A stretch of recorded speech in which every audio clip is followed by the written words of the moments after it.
Dans l'âpreté de l'Afrique, où le soleil écrasait les terres arides et les vêtements de cuir craquaient sous l'effet de la chaleur, il n'y avait pas de médecin.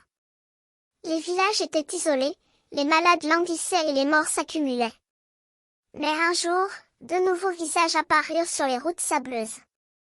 Albert Schweitzer, un jeune médecin allemand, et son peuple, décidèrent de construire un petit hôpital dans ce village africain.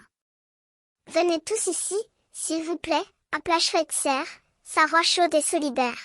« Je suis médecin.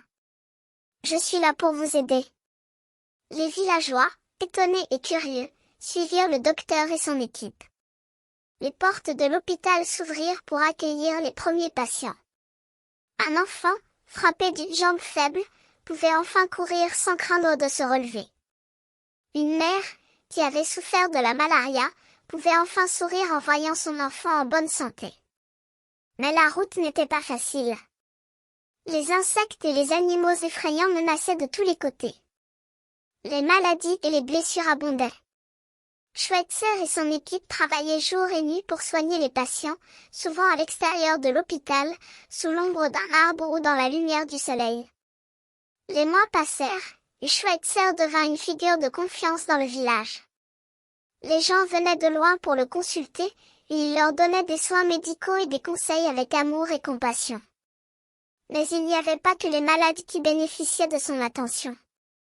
Schweitzer s'intéressait également à l'éducation des enfants, à l'alphabétisation des adultes et à l'amélioration des conditions de vie dans le village. Quand l'argent arriva, Schweitzer acheta des médicaments et des équipements médicaux. Il soigna des centaines de personnes, et son travail fut reconnu par la communauté internationale. En 1952, il reçut le prix Nobel de la paix pour son travail humanitaire en Afrique.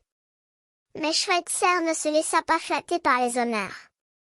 Il continua de travailler dans le village, jour après jour, pour aider les personnes qui avaient besoin de lui.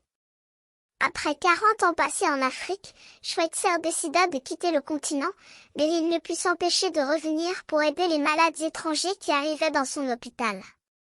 Il passa le reste de sa vie à soigner les blessés de guerre et les victimes de catastrophes naturelles. Et même à la fin de sa vie, Schweitzer ne s'est jamais considéré comme un héros, mais simplement comme un médecin qui faisait son travail.